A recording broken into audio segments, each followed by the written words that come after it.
So I've been talking about identifying a toxic relationship. And I was saying that because of the way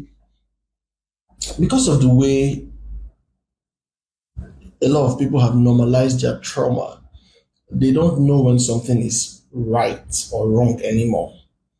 And this is a very serious thing I'm saying here.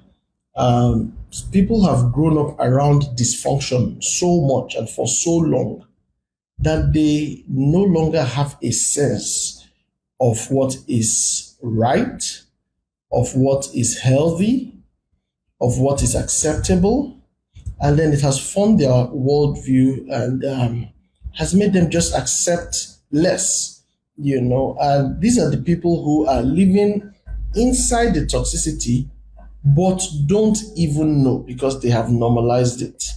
Rebecca, I see you. So much love from here. Thank you, my dear sis. So today I hope that I would share some light, and then I would also try to talk about two things: love bombing, gaslighting, in the course of the conversation. If I touch those two successfully, I'll wrap it up there, and then next week we'll close this conversation.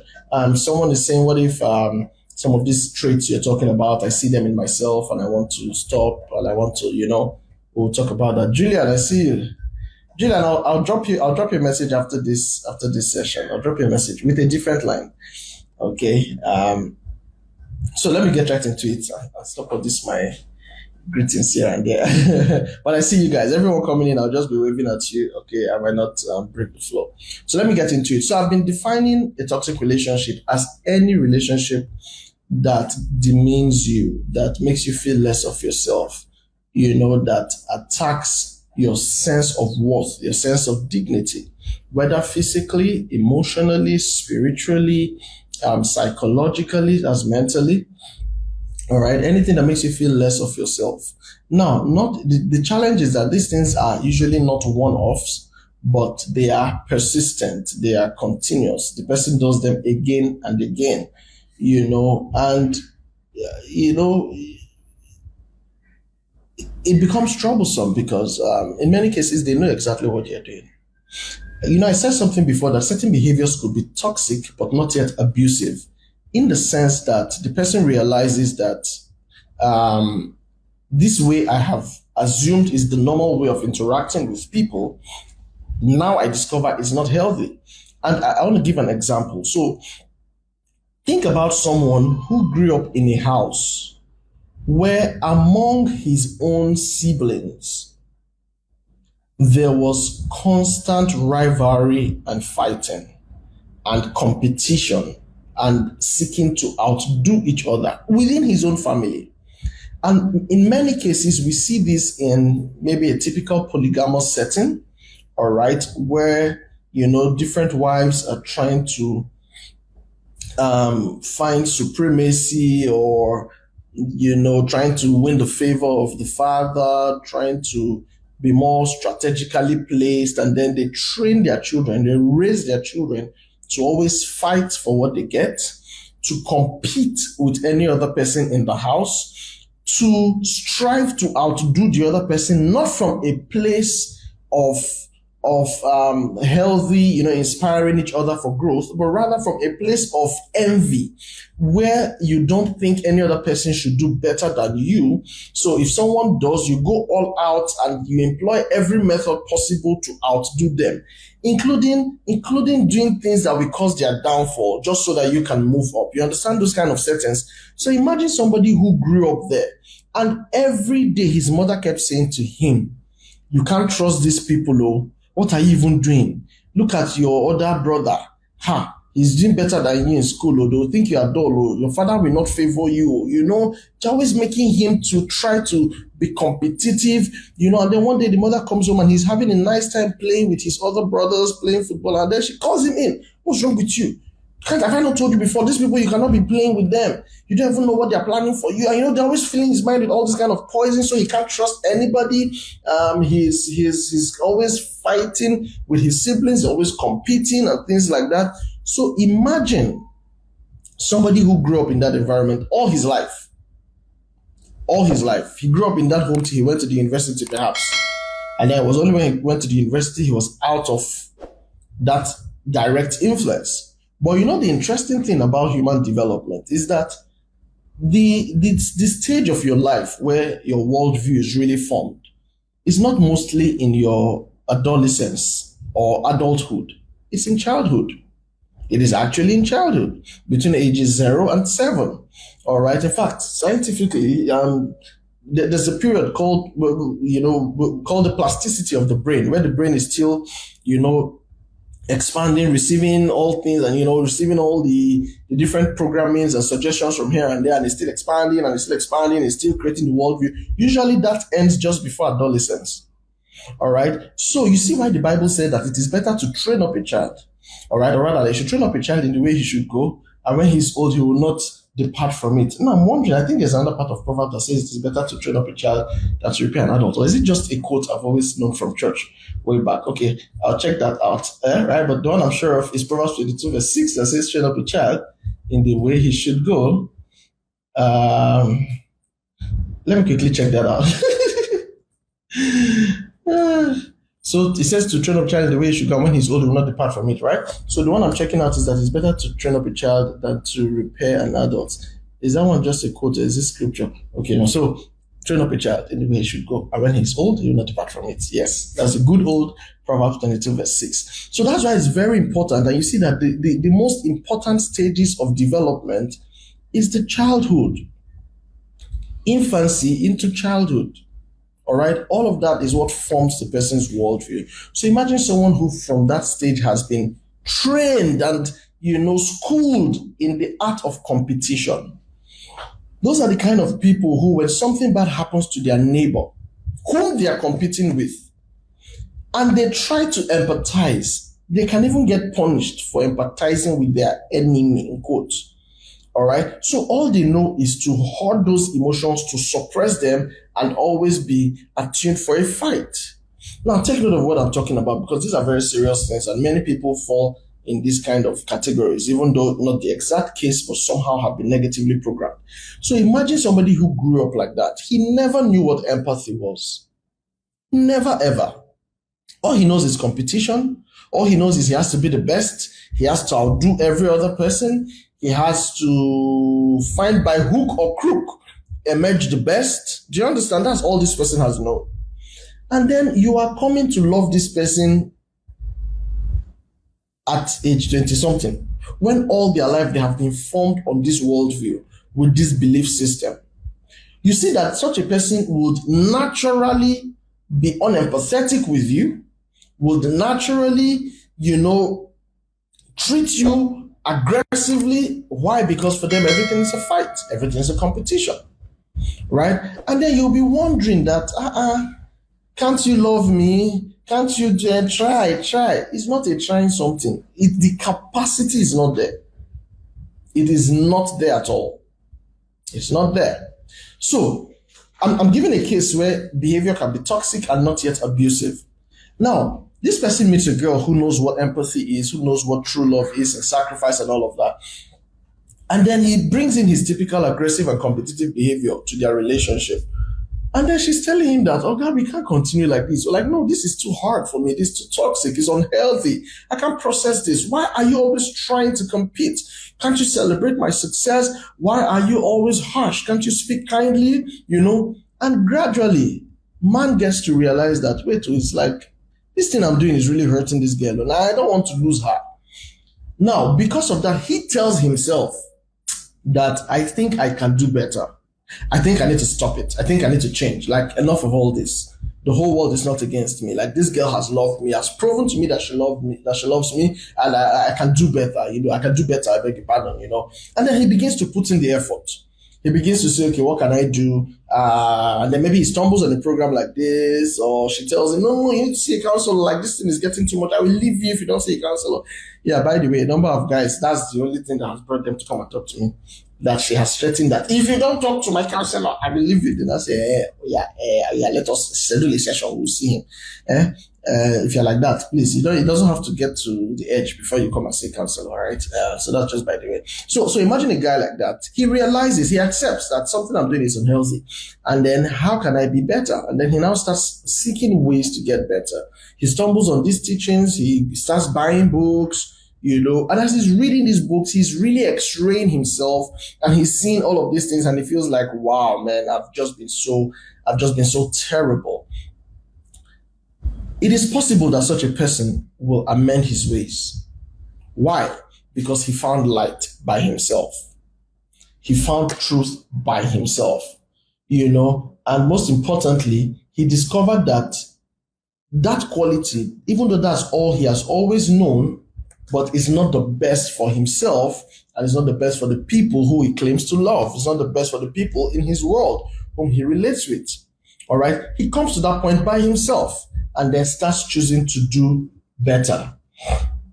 All right? Give me a second. Let me quickly reply a message. Yeah. So he starts choosing to do better. Now, follow this conversation. He used to yell at you before, but now he knows that he can actually pass a message without yelling. So even if he yells, he catches himself in between and he's like, I'm sorry. I'll stop it. And you're watching this person make daily progress, right? And it's not just towards you, but it's also towards other relationships in their life. These are the kind of guys that you hear their friends say things like, now, wow, since you started dating this girl, I don't even understand what they happen to you. Like, on a normal day, man, come on, man up, all of those things that they are used to. And guy is not having it. He's telling them, you know what, just stop it. Like, I can't deal. I'm not doing this. All right. Now, that is somebody who was exhibited toxic traits, who by himself got to the point of realization that this thing is not, it's not going to work. I'm hurting people. I'm hurting myself too. This is not the real me. I can do better. All right. And then he starts to learn and change, and that's excellent. Now, that is the good side of it. The terrible side, the bad one, are those people who know that what they're doing is wrong, but for them, it has become a tool to get by in life. They apply it in every relationship. They apply it in every situation they find themselves, because this is all that they have known. This is the only strategy they know to get by. They have to fight. They have to compete. They have to manipulate. They have to employ hook or crook. They believe that the end will justify the means. They believe that the world revolves around them. So if it does not make them happy, every other person can hug a transformer. It has to be all around what they want. If you're with this kind of people, those are the classical toxic people we're talking about. All right. Now, there's this thing that happens. They identify their behavior as bad because you have cried about it, and you're telling them, I don't like this, I will stop. And then they tell you, okay, I won't do it again. Then, after a while, small argument like this, tension starts building again. In the past 2 sessions, I've listed out a lot of these qualities that you can use to identify, one of which is if both of you cannot talk without quarreling. If you always have to apologize in every conversation because somebody is offended, all right? If you are always, you can't say something to them and they understand it without you having to explain yourself, your intent, your motive, and all of that. Another one is that everything that happens, they tell you, I will end this relationship, I will break up with you, I will break up. In fact, take your things and get out. At every chance, they're throwing a threat of a breakup to you, right? Those are signs that these people are toxic, all right? So before you know it, that tension starts to build again. It starts to build. And then that thing that they have been telling you they would not do, they do it again. In some cases, they raise their voice at you. In some cases, they call you names. They withhold some kind of affection or money or something you need because they need you to do something else before they would. They use that as a tool, all right? And then that act of abuse happens again. Then you are hurt. Communication is grounded. Then what do? They will now apologize. Was it last week or was it on one of my radio programs that I talked about the way people apologize? Anyway, whatever the case, I'll say it again. They apologize to you. But you see, that apology is a very fake apology. Why am I saying that?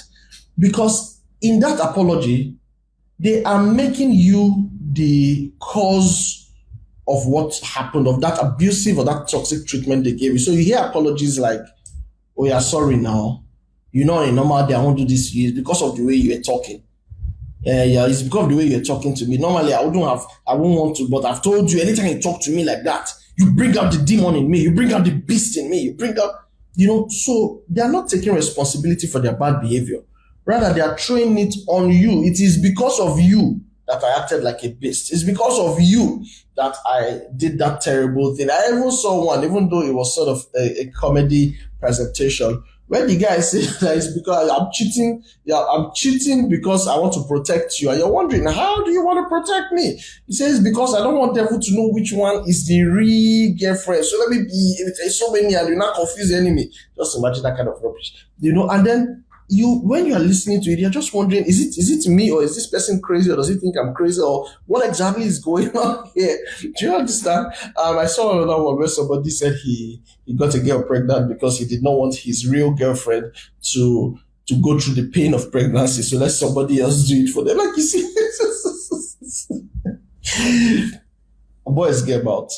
Anyway, so now, the person apologizes, but it's a fake apology, because at the end of the day, they are blaming you and telling you, if only you didn't do this, I wouldn't have done that. I did that because you did this.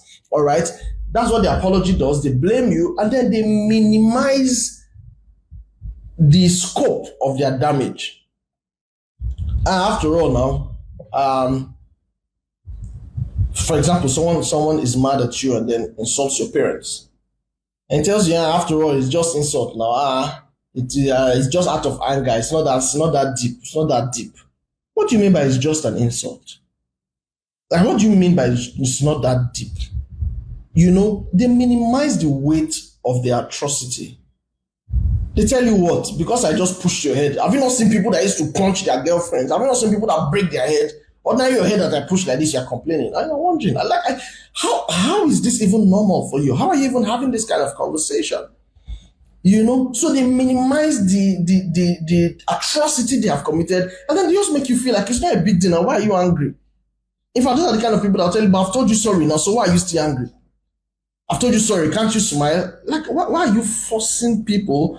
I was telling someone the other day, and I used this illustration that when you're boiling water, all right, and then it gets to boiling point, and then you turn off the gas. You have turned off the fire, but does turning off the fire mean that the hot water in the pot or kettle went from hot to cold immediately you turned out the fire? It does not happen. It doesn't happen. It has to go through a process of time to actually cool off. Somebody needs to remember this illustration the next time you're getting angry that somebody is still angry after you apologize. For goodness sake, your apology is just one word. The weight of your damage is still lingering in their hearts. So you need to know how to allow people process their annoyance. Even when they tell you they have forgiven you, you have to allow them process it. You need to allow them get to the point where they can, of their own volition, say, okay, now I'm free to get cozy with you. Now I'm free to laugh or smile with you. You see, it's an act of manipulation where you treat somebody terribly and then you start forcing them to smile.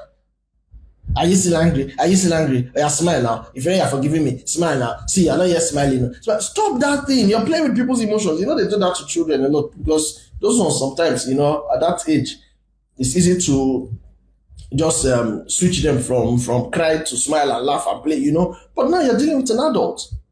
This person needs time to process their emotion. All right? So the fact that you have apologized does not mean that their anger or their offense or their annoyance goes from hot to cold in a minute.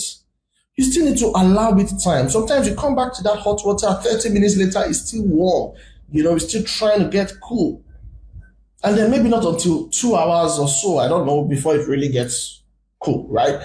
In the same vein, you should be able to allow people time to process that emotion. So the fact that you just say, I'm sorry, or sorry now, that's another thing about apologizing. It's not just about saying sorry, because that's another thing I see around a lot. You say, I've said sorry now, so give me a second, my Bluetooth device just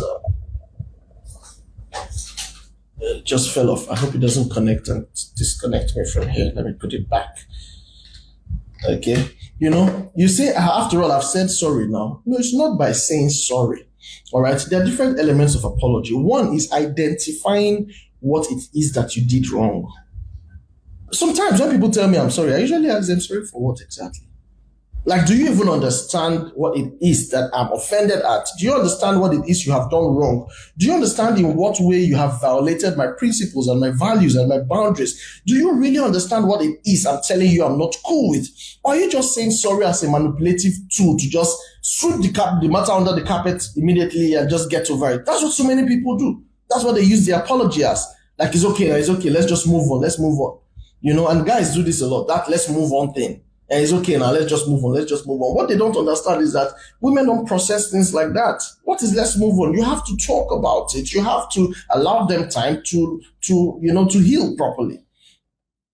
All right? So you say, hey, let's move on now. I not apologize. Something that happened yesterday, I'm still angry. Oh yes, if they are still angry, allow them time for their anger to ease naturally. All right? So I said, first of all, you have to acknowledge what it is that you have even done wrong. Oh, I'm sorry I spoke about your family that way. I didn't realize it would come off as offensive. I actually thought it was a joke because it was something that you had mentioned to me before. So I thought you were comfortable, with me using that with the friends. But I didn't realize it was going to come off to you like that. I'm truly sorry about that. I did not intend to get you upset. That shows that you actually understand that what you did or what you said, you understand how it impacted on this person, all right? And then truly, you don't want to do that again. It's not just sorry now. Oh yeah, sorry now. I've already said it, that has already happened. Now what can I do now? Should I go and take it back from there? I've already said that, all it has passed, that's passed. Don't worry. In this Nigeria, things will come up. People will forget. Don't worry. No, you don't do that. You're not making it any better. All right. So that's the first thing. By the time you acknowledge what it is you have done wrong, and then you make a commitment to them that you won't do this again. All right. So you have told them, okay, yes, I acknowledge that what I said was wrong, even though that was not the intent. However, since that is what has happened, I take full responsibility for it, and I will not do this again. I'll do my best to avoid this kind of situation coming up ever again. All right. You have to show commitment. All right. You have to show assurance that you would not do that again. Now, there are those people who have mastered this thing. In fact, they will not only say it with sweet words, before they will use a gift to apologize. That kind of gift that can take your sorrow away. They will not blow your mind with one credit alert. Or they just say, if you like flowers, they don't send you flowers, or send you a gift, a new expensive product, and then, you just, when you see it, you say, oh, he's so in love with me. Oh, if not for his love, how would he spend this kind of money? Oh, he's truly sorry. It is you that I am sorry for. Why? Because that would take me into the next thing I said I was going to talk about. I said I was going to talk about love bombing and gaslighting. All right, I should have even done the gaslighting before love bombing, but let me see. Let me just touch love bombing for a bit. All right, you see all of those things they do at that point where you're offended, and then they're trying to win you back, and then they start showering you with so much love. Before you wake up in the morning, they've sent you love quotes, love poem, this one, they've nice messages, and then you wake up with that sweet phone call. How are you, my baby? Hope you slept like a queen. Just telling you those nice things. They're just feeling very, very fine. Very fine. Listen. Toxic people have mastered the art of manipulation. You need to understand that. They have mastered the art of manipulation. They know how to get you right where they want you to be. They know how to do that very effortlessly. So don't be carried away. All right? So they'll naturally now send all of those gifts and then talk to you so nicely. Something you've been asking them for several weeks or months. This is the time where they're going to come through on that commitment, and just to let you know that, I love you that much. I won't do it again. But guess what? Just somewhere down the line, that act of abuse happens again. You are trying to get upset, but when you remember all the love that they showered on you, you say, it's like he didn't really mean it. He didn't really mean it. In fact, you start believing that thing they've always been telling you. That is you. It's because of you that I treated you terribly. It's because of you. Then you say things like, it's true. He really loves me. The way he spent on me, nobody has ever spent on me in this life like that. The way he calls me, checks up on me. If I'm just walking like this, I just kick something. The way we pamper my food. You say, he's so caring. He's so calls me every 5 minutes. Have you reached home? Are you at work? How's your day going? Checking, and you're just blown away. Meanwhile, this is the same person that over time does really terrible things that hurt you bad. And then now you're trying to get offended again, but you remember, is it not that last time he bought me this iPhone? He really loves me. Okay, and then you stay. At that point, that manipulation has entered. You have begun to internalize it. You see, in talking about stigma, there's what they call internalized stigma, where people believe that, people like us, maybe someone who has a kind of disability or a kind of condition, and then they just say, nobody wants to be friends with me. Why? Because one or two people, avoided you in a public gathering or something, and then you internalize it. It's true. I'm not good enough. Nobody wants to be my friend. And then you just you become a recluse, and just don't associate with anybody anymore, because after all, nobody wants to be my friend. You see, we internalize it. That's the same way some people internalize this toxic behavior. It's my fault. They just internalize that's what's the word now? The person has psyched you to believe that you are the reason why they are doing that terrible thing. So instead of you to be thinking of the way out, you start thinking of, okay, what can I do differently? How can I even be better? And maybe I should just manage them like that. After all, nobody is perfect. Nobody is perfect. If you leave this one now, you don't even know what you're getting to in the next one. And this is somebody who is gradually contradicting and contravening every principle, every value you have. Every day you are watching yourself gradually become a worse person than who you have been before you got into this relationship. Things you have sworn in your life you would never do, you are doing those things gradually, and then you're still telling yourself he loves me because of how he pampers you. Listen to me. Even if this person is very kind to you and very generous, but your values are being compromised on a steady because of this relationship, that is a toxic influence. Oh, he doesn't hit me. Oh, no. That's different. My guy doesn't hit me. No, he's just gentle with me, But all the sins in this life that you have only heard about as a child, now you are doing all of them with him very comfortably. That's a toxic influence. All right. Or somebody says, because it's like I've been talking about the guys a lot. There are ladies that are very toxic. Very toxic. They will, no, come on. Maybe one day I'll get a lady to talk about this one with me so that we'll trash it well. They will speak to you very terribly. And a woman's zone is quite serious because she doesn't even need to talk. It's the body language, it's the non-verbal cues that will actually just kill a guy. You're talking to them and they're looking at you like that. That look, if you say, okay, like, and you just give some kind of attitude and the guy is just losing it, like, what's going on here? And then they'll tell you, but what? I didn't say anything. Did I say anything? Did I do anything? You're just wondering, really, you can't find anything you can hold on to say she said this or she did this, because perhaps all she did was just look at you in a kind of way. Make one comment, one word, just say one word that perhaps can be seen to be addressing something else. She can make that defense. Yes, I just said useless. Who told you it was you? Is that my phone that is not working anymore that I said was useless? Why are you thinking it's yourself I was talking? How can you just, and is that why you're attacking me? You're just, you're angry over, I'm talking, but that side statement, that comment was actually directed at you. You see, so there are people who are just experts at this. All right, very sneaky. They just manipulate their way and just keep inflicting pain on you. If you're in a relationship where your heart is always palpitating, it's either with tension or with anger and offense on a regular, and you have checked this, it's not because you are the one who is really just interpreting things to the left. It's actually because somebody is deliberately sending you signals that are hurtful to you. Then you can do better for yourself by excusing yourself from that relationship.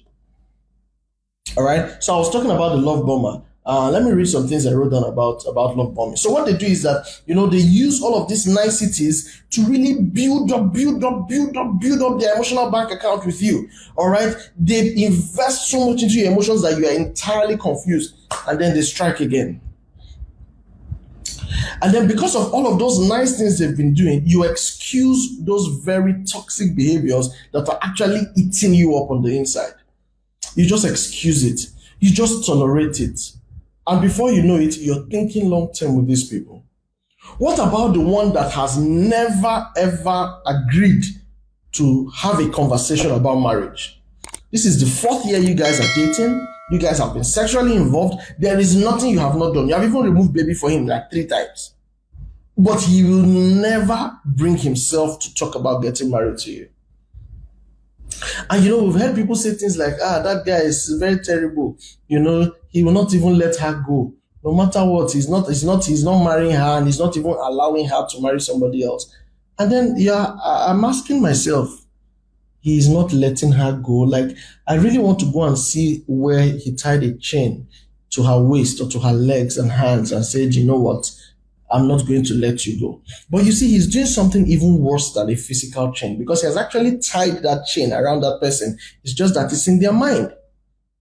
That's the game plan of a manipulator, all right, of an abuser, of a toxic person, because they have used words and all of these gestures to make you think that there is no better place out there, to make you think that no other person would treat you as great as I'm treating you, to make you feel like, this is what happens out there. I mean, I've heard people say to their partners, like, go and ask around, is it because they are not talking? Every other person is doing this. This is normal. What's even wrong with you? This small thing that is happening here, you're just taking it somehow. They make them normalize their rubbish. Let me go ahead and read a few points. Oh, yeah. So I've talked about the numerous and extravagant gifts, excessive flattery, they tell you all those kind of things. And by the way, you better be wise enough to know when somebody's flattering you. All right. Not all compliments are compliments. Some of them come off as flattery. And when you identify flattery, please let the person know as kindly as you can that I don't appreciate that. Please, no, there's no need to say that. It's okay. And then, in some cases, when the relationship is still very new, very fresh relationship like this person is already forcing, as it were, pressurizing you to commit to the relationship. It's just 8 days you met somebody, just 8 days ago, last week. And then you're already putting so much pressure on them to accept that this has to be a relationship, that you take, you're everything that they've been looking for in this world. Calm down. Stop it. Calm down. Sometimes it's the girls. You say hi to them today. You people hang out tomorrow. You buy 1 or 2 things. Next tomorrow, you are being woken up with a text addressing you as baby. So, baby, what are we doing today? Hey, hello, love. Are you wondering just now like this? They have sent you. Come on. Like, I had to tell somebody one time, like, how do you just meet somebody today and all of the love in your life, you just carry it upon this person's head? Like, stop it. Come on. Hold on. You don't do that. Already you're showering all the accolades, all the love. You're just, come on. You're going to be a prey very easily. Prey, P-R-E-Y. They will chop you too quickly. Do you understand? You don't do that. So if people are trying to rush you so quickly like that, that's part of love bombing. They're doing all of these nice things, and all of this is to get you to commit to a relationship already. To get you to accept them already. It's part of the love bombing. In fact, you should see it, because sometimes the offense have not started coming. Oh, come on. I have spoken with several people who have been in narcissistic relationships, and one thing they will tell you is that these narcissists are very kind people outwardly. Even to them in the relationship, at the beginning, it was very sweet. They will bring your dream to pass. This is that night in shiny armor you have been hearing about. He has come, he has showed up. It will be too good to be true. Or rather, look too good to be true, because only the gospel that is too good to be true. But that feeling where you're like, is this even happening? And you're just blown away. many of those toxic people come off like that at the beginning. So what I'm telling you is don't be moved just too quickly. And this is where believers, for goodness sake, you need to have the spirit of discernment. You need to be able to see through people. Do you understand? Don't be moved by all of these flashy things and all of these nice things that people are trying to do to you. All right. Many abusers have come off as extremely kind at the initial stages of the relationship. All right. So, in some cases, this person who's doing the love bombing begins to display a lot of emotional neediness. They just want to be a part of your life. They just, and you're wondering, before you met me, how are you surviving? As though they just need you, something just happened to them. They just want to hear your voice. They just want you to talk to them so that they'll be cool, so that they'll be fine, because if I don't hear from you, and you're just wondering, hello, before you met me, how did you manage to live up to 20-something years of your life? Do you understand? Why people do these things is another discussion on its own. I will treat traumas in one of these my sessions. I don't know if I have it for next month or the upper month. I'll check my calendar. All right, I will treat trauma, but what I want to really treat in trauma is the imprints, is what it makes people start doing. Because there are many behaviors people are having that they don't know. It's just a trauma response. They don't know. I'm telling you, you think this is the normal me. It's not the normal you. It's you that has been affected by events in your life. So I will share some very practical examples when I get there. Okay, so that's the why some people do all of those things. Because yes, true to it, I've said before that many toxic people don't even know that they are toxic. They don't even know. Because that is all they have known all their life. That behavior, that trait, that character is all they have known. They don't know that things can be different or even better. All right, so when I'm talking about trauma, I will explain all of that, and you will see the root of some of these behaviors. And guess what? Some of the people who are behaving like this because of things that happened when they were small, childhood traumas, adverse childhood events in their life, things that happened a long time ago. In fact, trauma is not just the things that happened in your life. Sometimes it's things that you witnessed happening to other people. In some other cases, it is things that you did not even receive, things that did not happen.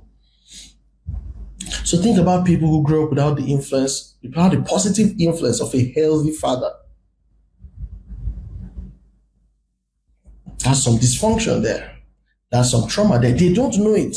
But many years in life, they will be punishing anybody that wants to love them, unknown to them.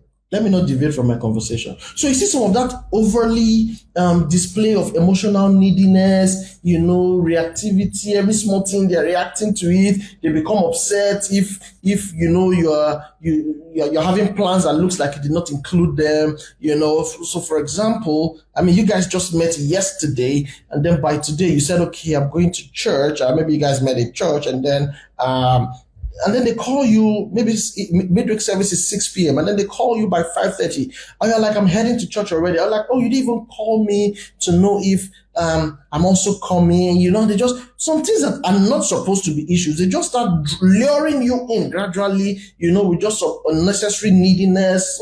They become upset, like you don't even care. For goodness sake, service closed since 8 o'clock. This is past 11. You didn't even bother to know how I got home. And then you're wondering, how have you been getting home all your life? Why is it now that I need to know how you are getting home? Just because we said hi or I hung with you or because I took your number? Or, you start wondering, so when you see some of those things, sometimes that is the initial stages or some of the signs of the love bombing. And then the worst part is that no matter how you try to set boundaries with these people, they will always ignore it and try to use their emotions or use those gifts or use any other thing to just make your boundaries look like it doesn't matter. Let me move on. All right. Unfortunately, if you're not emotionally mature enough, you'll be swept off by those things. You'll think, oh, this person is really in love with me. Like I was just on my own and love came to meet me gently. Why should I not accept it? You see, what you don't understand is that you're being played. You're being played, yes. It's not love. In most cases, there is a reason those people need you in their life. And that is exactly why they are trying to get close to you. They've checked you out. and you fit the profile. Yeah, you fit. Whether guy or girl, you fit exactly what that person wants in their life.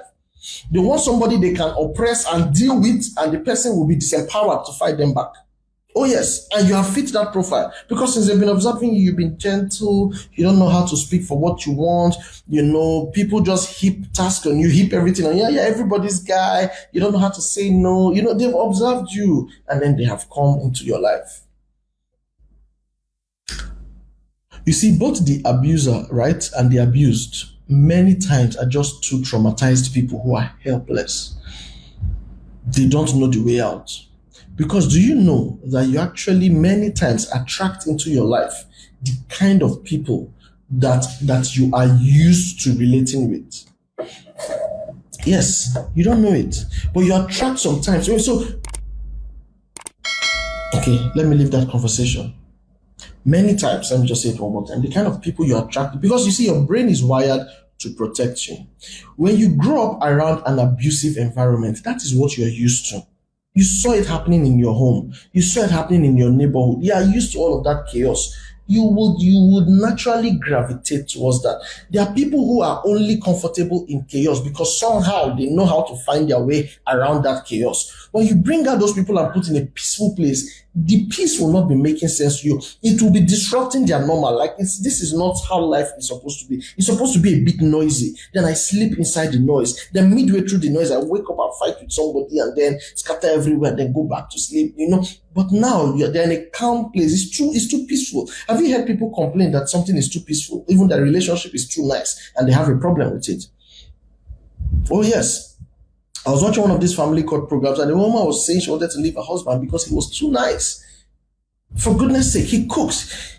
He's patient with me. He's too nice. He doesn't hit me. She's just wondering, what kind of man is this? Like, this is not a real man. Can you imagine what somebody's problem is? Too much kindness is somebody's problem.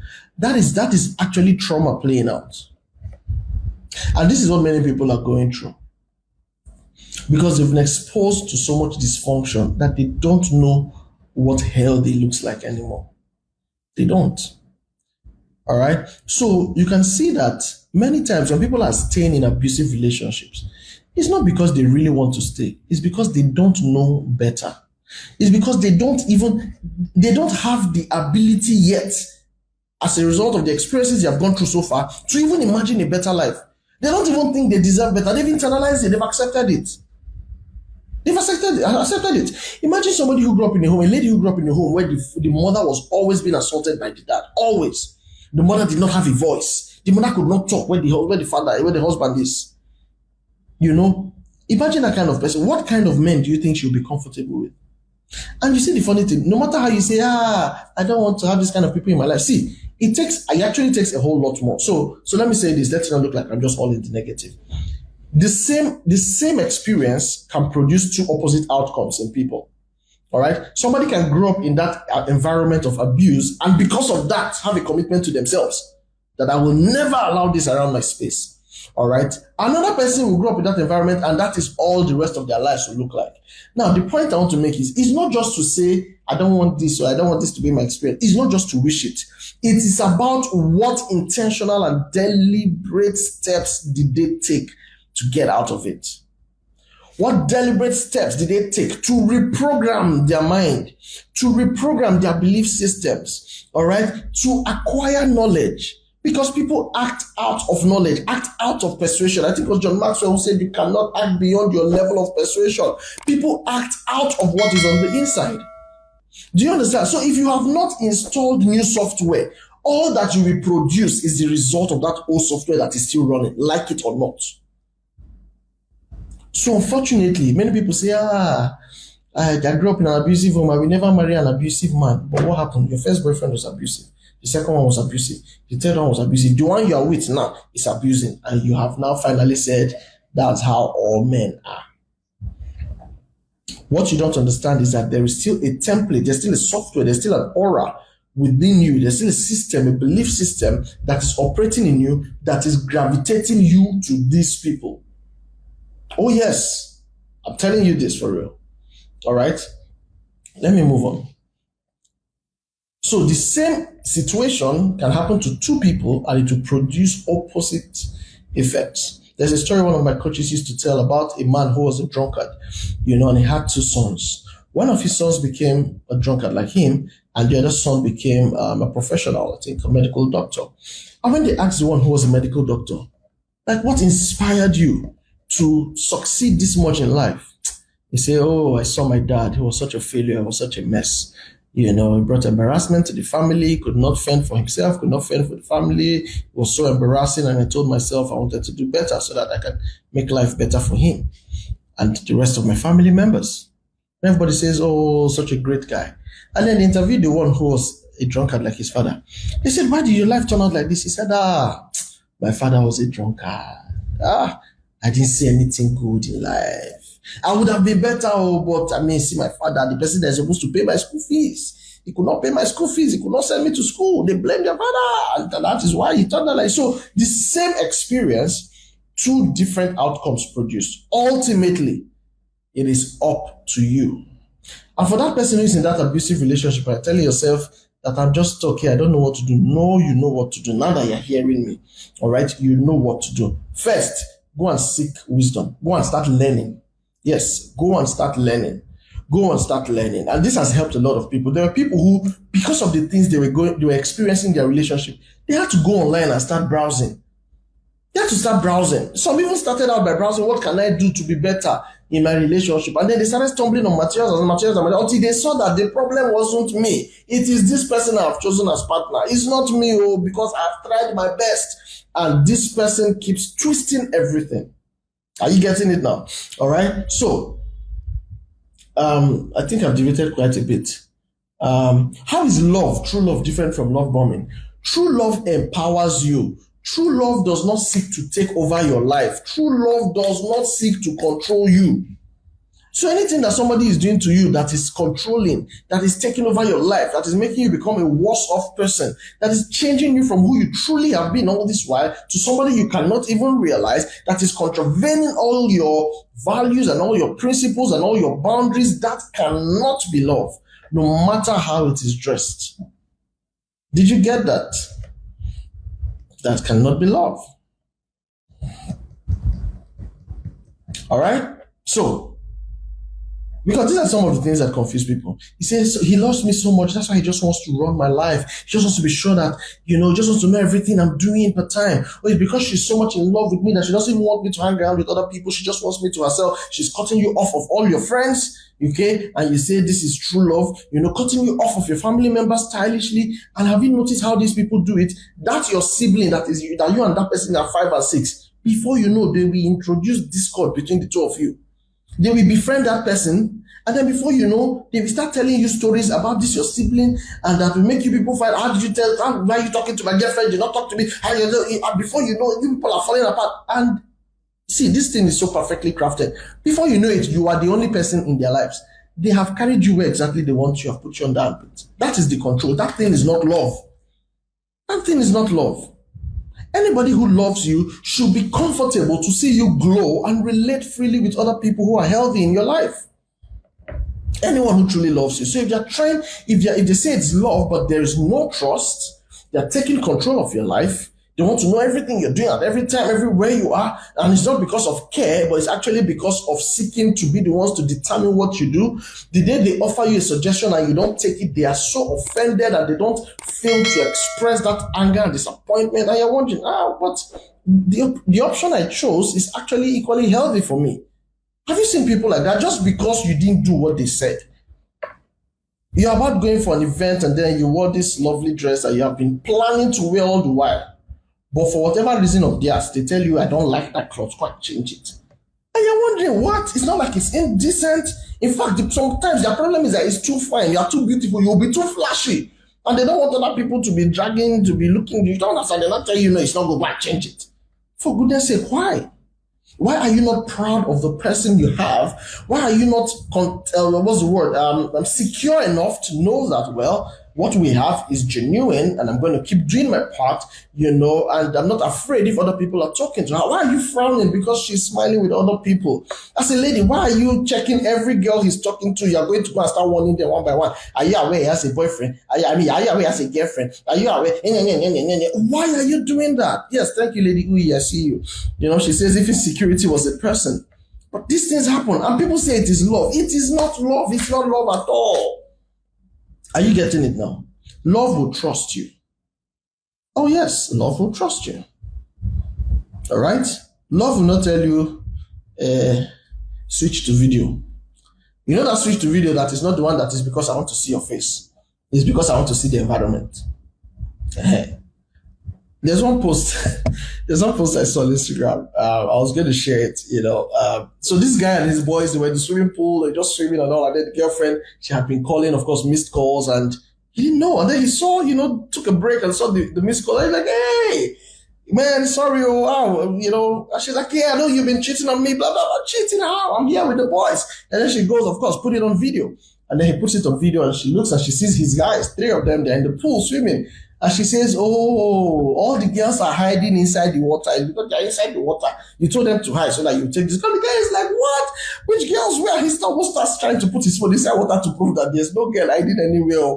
And then she has looked around and she has seen that, okay, there are no girls hiding inside the water. And then the next thing she goes is, so is it not awkward? How can 3 full-grown men just be in the pool having fun by themselves? No babes. It's a lie. There must be babes there. See wahala. See wahala, for goodness sake. What are you going to do to prove to this lady that, no, it is just me and my guys having fun? You see that kind of behavior? It is not love. It's not love. It's a toxic behavior. It will not help that relationship at all. If you marry that type, you have married a problem. And the thing is, both guys and girls do this. You understand? Both guys and girls do this. Who is there? I heard a voice. What if it's TV? There's no voice. There's nobody here. It's a lie. Why are you lying? I said I heard somebody's voice. Put on the video. Turn it to the other side. Let me see the other side. We'll check under the bed. And you said we really carried the camera and we going under the bed. Check now, see now. He said no. When he was going to the bed, and maybe he ran to the other side. Turn the other side. You have to look, check. Check behind the door. Maybe he hid, or you go to the bathroom. Go and check. He says as you are going with the phone, the person is behind. And you are really explaining that, no, nobody. You see why I said that both the abuser and the abusee, they're having issues. They need help, both of them. If not, no healthy person will still be in that kind of environment. No healthy person will still be tolerating that. No emotionally healthy person will be taking that nonsense. It happens, the first day it happens is the first day you clear the person's doubt. Please, you need to have peace and you need to trust me. If you can't trust me, then we're not in this relationship. What do you mean by that? And you see, these are the things they do. And the more you yield, what you don't know is that you are giving them full control over your life. Full control. You find a very good place, you want to rent a house, it's secure, everything is fine. They tell you no. You want to take certain decisions that everything checks out for you, perfect for you. They tell you no. And then you will accept what they say. Why? Because you did not know that gradually you had yielded the control of your will and your life and your decisions to these people. Very terrible. By the time they are done with you, you won't even recognize yourself. That's the unfortunate part. You won't even recognize yourself. And if you are listening to me and you're the one that behaves like this, better come and book therapy session with me now because you have issues. After this call, slide into my DM and come and book session. You have issues. And you will keep hurting people in your life. If you are married already, you are dealing with your partner. Yes, you are. You are dealing with them. You are making life hell for them. And no matter how you try to bring up all of these nice things, deep down emotionally, they are being hurt. Maybe they are silently praying for you. That's why you stumbled on this message. All right? But these are toxic behaviors. When you truly love someone, you will trust them, you will feel safe with them and allow them feel safe, all right? You will not take control over their life. You will not be manipulative with them. You will communicate clearly. You will not be insecure, all right? You will allow them have a life outside of you. Do you understand that?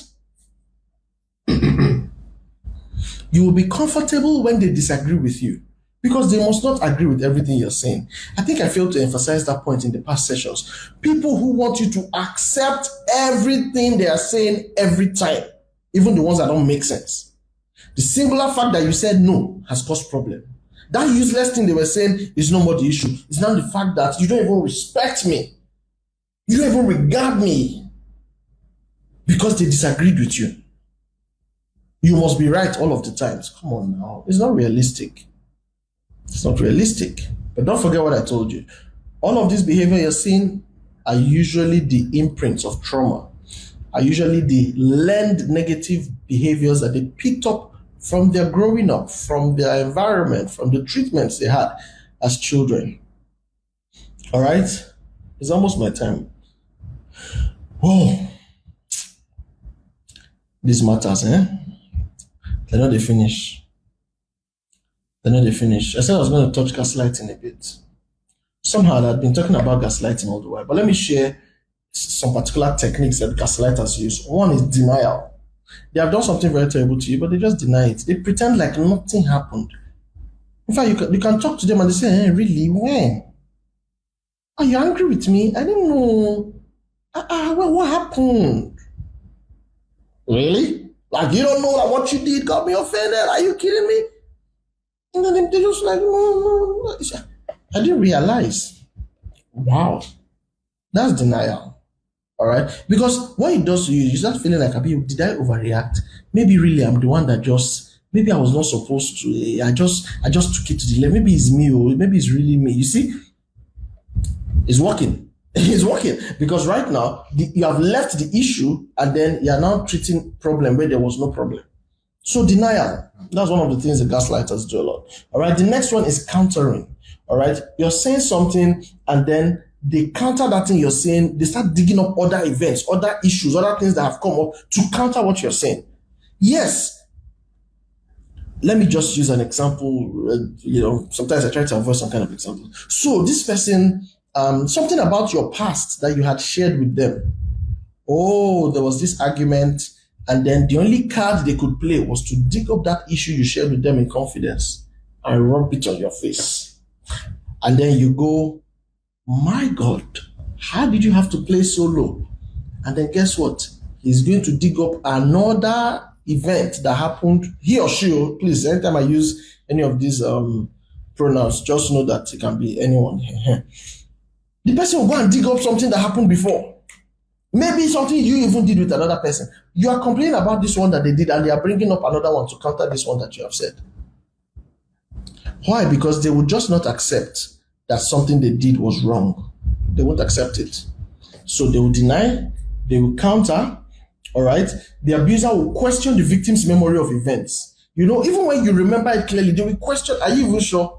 This thing you're saying now, do you remember what caused it? No, but wait. Do you remember the one before that one? No, you see, that's the problem. You forget, you just forget these things too easily. And then you're wondering, what exactly am I forgetting? There's nothing there to remember. Like, I don't know what they will question your memory and then trigger things and bring up things, and you're just wondering, but that did not happen. Like, what exactly are you saying? Because the whole idea is to turn the attention and to you, to make you feel like you are the guilty person. You are the one who caused the problem. All right. I've talked about trivializing or minimalizing before. They just make light of that thing. Is that why you're still feeling like this, or just that? I mean, ask other people. They even saw worse. Ask my last girlfriend, man. She even suffered. I'm even better now. You're even complaining. Look at you. Other guys used to take that. Now, even their girlfriends even do worse to them. What have I done to you that you're saying? And then you're just wondering, okay, it's true. It's not that deep. Maybe it's just me that is overthinking. No, it's not you. It is that deep. It is affecting you. That's why you are hurt. Do you understand?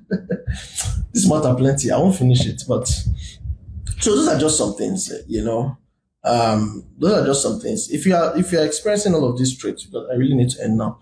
You're experiencing all of these traits, please. That's toxicity. That's toxicity. You need to seek help.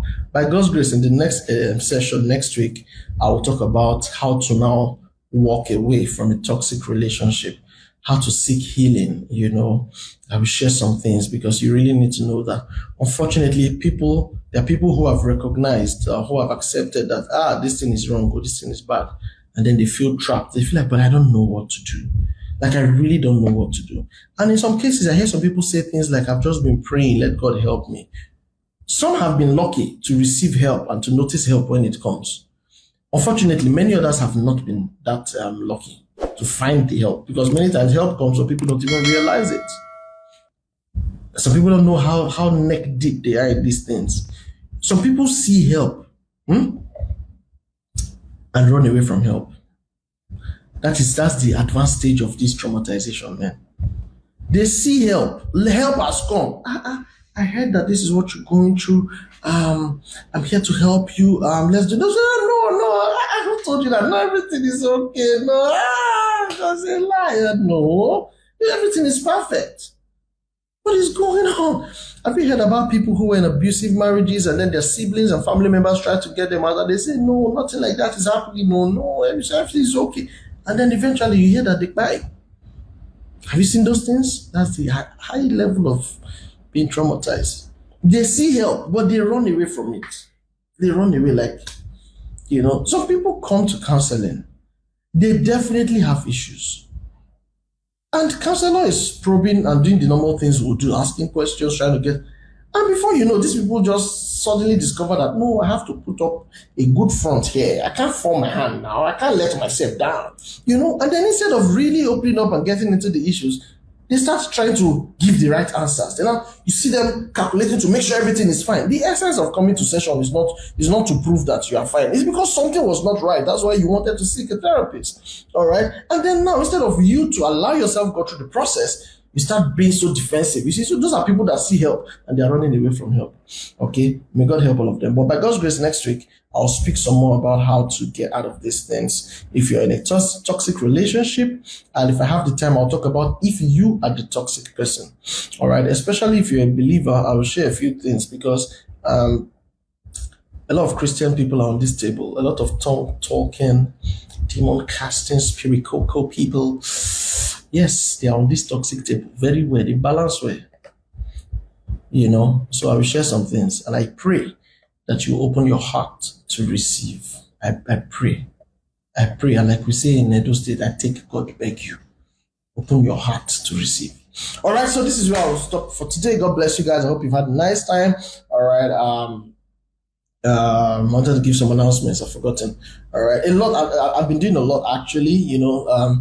One of the things I've struggled with is putting everything I'm doing online. It's very difficult to do that. I've been doing a lot of programs, speaking here and there, radio events, both in Nigeria and in Sierra Leone, physical events, I've not been putting all of this online. I will learn one day, but I'm having a lot of collaborations, a lot of learning, a lot of courses, and all of these things I'm doing are so that we'll be able to put out more resources to help people out there. So please, anytime and anywhere you see what we're doing, please jump on it, be a part of it. The Love Nest community is there where we are hoping that more people come in, and so that people who are eligible for marriage can be visible, they see themselves, and hopefully connections are made and wonderful marriages are built. All right. We've not been able to host some of our events in the Love Nest community for the past couple of weeks because of the crazy schedules, and I had to at some point take a vacation, but we're back now, and all of that activity, I'll try to be posting them and get some more life in that community and here. All right. So please do well to be a part of anything we're doing. There's a lot of value we're putting out for you. God bless you. Your relationship can work. Your marriage can work. Have no fears. Have no fears. And if you're having fears, feel free to come. Let's discuss. All right. Come. Don't run away. Don't try to treat it yourself. There is help. All right. Accept help. Don't run away from help. All right. Come. Let's talk and you will find help. All right. So that'll be all for now. God bless you guys. God keep you. God's grace be upon you in all that you do. In Jesus' name I pray. Amen. Have a wonderful rest of the day wherever you are. If it's night where you are, then good night. All right. Bye for now.